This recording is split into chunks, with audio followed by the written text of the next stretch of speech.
do it. All right, take a look at this you pitch. have to remember something, Howard. Yeah. Seals do not confront you. We get you when you least expect it.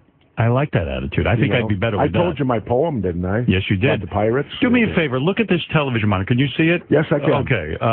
This is Baba Booey, our producer. Even behind you might be even clearer. Okay. He's on the mound. He's throwing out the first pitch at Citi Field, the new stadium for the Mets. Okay. And tell me what you think of this pitch in his pitching form. All right, let's see here. All right, here it is. Whoops. Right to the umpire, and it hit the umpire in the chest. Has he never done anything? He claims was that his first attempt at sport? He claims he's an athlete and that he even coaches Little League. He teaches little children how to throw. Has his Little League team ever won a game? I can't imagine. I mean, what is that? That is the worst throw I've ever seen in my life. Could a guy like that get in the Mongols motorcycle club? Could he ever do that? I don't know. Yeah, I don't know. Yeah, maybe the Mongols have changed. They would use Gary as a weapon. They would beat someone up with him. Do you know how the Mongols were formed? How were they formed? Well, the Hells Angels didn't allow Mexicans. Is that right? So that was it. And the Mongols are 90% Mexican. I was one of the few white guys who could ride into East L.A. and not be bothered because of the patch I wore. Amazing. I mean, that's a very tough situation to be in any of these motorcycle clubs. And you're telling me you never had a fight as a motorcycle club guy? Sure. You did? Sure. What's the worst thing you've ever seen? Vietnam, you had to see the worst. I mean, you saw people be killed, right? Doesn't that always stay with you? Yeah. I mean, do you actually dream about it and think about it? You do not? No. It's the freakiest thing in the world to see a human body that had a soul and all of a sudden leave the earth, right? I mean, that's the worst thing that a man can see. True? No. That is not the worst. What is the worst thing a man can see? Some people deserve to die.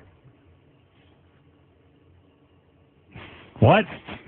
Well, I mean, if you saw Hitler die, why didn't you become a Hell's Angel and not why did you become a Mongol over a Hell's Angel? Well, it actually, the story behind that was when I came back from my first tour of duty in Vietnam, my sea daddy, my best buddy then, Mike, he rode Harleys. And so we both overseas said when we get back, we're both going to buy Harleys. So we got back and I bought a Harley and we rode around and then Mike got out of the Navy. I had to go back and do another tour. So and he had two friends in Coronado, California, civilians, and the four of us would ride together. Well, then Mike got out and went home.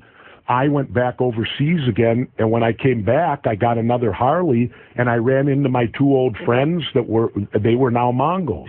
So that just leads to you. And so then I got back riding with them, and then before I knew it, they invited me to a party, and I went to the party, and at that point I was getting out of the Navy in less than a year, and this was a new adventure. I thought, wow, what is this like? We've all heard what it's like to be in a biker club. I'll try it. So I prospected, what they call prospecting, and I became a full patch member, and I actually rose to the sergeant-at-arms position. Because, when you prospect, they like to harass the prospects and make them do push-ups and things like that. Well, right. I was a SEAL. I could do it one-handed. I mean, most bikers have pretty good bellies on them, and they're not in particularly great shape. Right. So if you looked at my card, my nickname was Superman. When you get out of the Navy SEALs and stuff, then suddenly you're lost, right, too? I mean, you come home, you're riding a motorcycle, you're like, what do I do now? Yeah. It was just a big deal in the Navy SEALs, and now I come here and they treat me like a schlub. Well, no, they don't treat you that, but you don't know what you're going to do. Right. And, and then that was one of the reasons I left the club. I went back, presumably, to go to college. Right. But I really didn't. I ended up meeting an ex-pro wrestler and started training 3 nights a week for 7 months to become a pro wrestler. And when did you meet your wife? Was she a wrestler? Did she? No. I met my wife while I went to my 1 year at junior college. I to earn some extra money. I was on the GI Bill. I was a doorman at a nightclub. And she walked in one night. And she was hot. Well, our eyes locked on each other, and I was still very tentative with American women because when you've been overseas a great deal, it's very hard to relate to women back here. How long did it take you to get your wife in bed?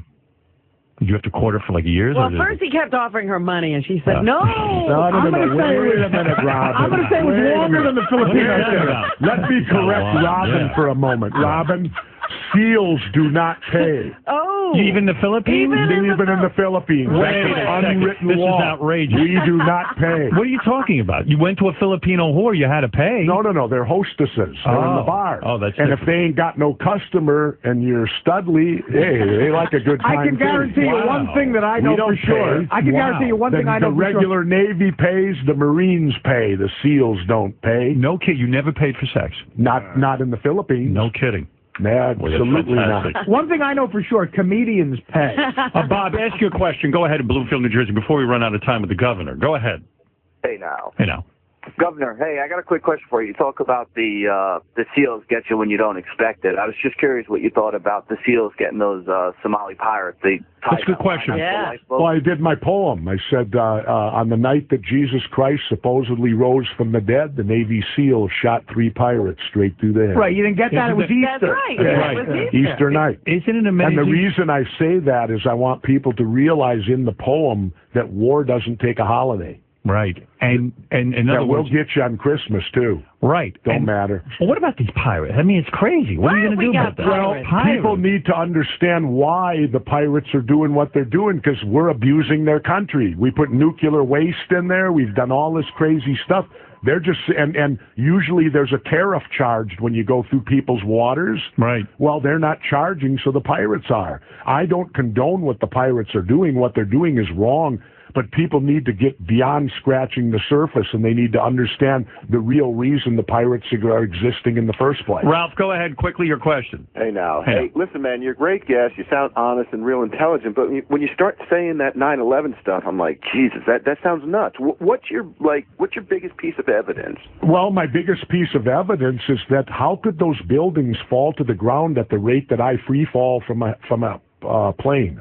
Now, you've told me this before. Now What do think you mean about by this. that? Well, they fell at the rate of gravity with no resistance. If you take basic physics, they told us the buildings collapsed, one floor on top of the other floor, and down they went. They pancaked. That's what they did. Right. Well, when a moving object hits one that's not moving, they both slow down. Right. These buildings did not slow down. You're saying the And fall how do rate. you explain Building 7? This building was never hit by a plane. At 5:20 in the afternoon, it collapsed in 7 all right, seconds. so forget building. That's No, the I'm evidence? not forgetting You Building can't forget 7. it. You can't How forget do you it. forget It it? collapsed. Ralph, The why point- would he forget Building 7? Why would you forget it? All right, so Wait, and I've got tape of the BBC of a woman broadcasting back to England at 4:50 in the afternoon, and she's describing the collapse of the third tower, the third building, Building 7, all while the building is right over her shoulder. It hasn't collapsed for another 25 minutes. Oh. And yet she's reporting back to the BBC the collapse of this third building. How did they know that building was going to collapse 25 minutes before it did? all right, I got one. You're saying she did it? I got The one question. BBC did it. You're saying time traveling? Listen, Ralph. Hey, I got one question. The governor's writing All a right. book about it. All right, Yes. This has to be a widespread conspiracy, right? There's got to be a lot of people involved with this. Not necessarily. It's very. I had a friend that was involved. It Well, was on. don't be Wait a limited. minute. Who was Listen. involved on SEAL Team 6, the Arms for Hostages stuff back in the 80s? He had no idea he was even involved in it until the story broke on TV, because it's all compartmentalized. So The how left did they hand do never it? knows what You're the right saying hand's doing. you did demolition, I know how to blow things up. and you know when things blow up, how they fall. That's what you're saying. You're saying Well, this looked like something You've you'd got. blow up. How do you explain the thousands of tons of cement that was pulverized to powder? What energy force could cause that? Not simply falling to the ground. Well, how do you know that? How do I know what? Well, how do you know it's not pulverized? I mean, are you a scientist now too? He was in demolition. I was trained in demolition. It looks like a demo job to me. Well, it looks like it, yeah, but that doesn't mean it is it. No, but so you believe, okay, I guess here's how you could prove it to me. I think No, here's how you could prove it to me. They've said that the planes did not cause the building to fall, that fires did. Right. Okay, the next time one of these hotels in Vegas has to come down, let's simply light it on fire. After all, it'll uniformly collapse. Yeah, then, but won't it? Jesse, one thing though, they're talking about jet fuel burning Jet at the fuel, rate it did first of after all, being hit. Wait, It's not first setting of all, something on fire. First of all, the jet fuel was gone in minutes. When the plane hit, there was a massive explosion. The jet fuel's gone. that ignited the whole building. Right. Now you're telling me that the buildings burned for an hour. Then why did the building that was hit second fall first? Well, if what it the governor required is it also to heat saying, it up, Because it was hit more. the governor's saying as an experiment, the next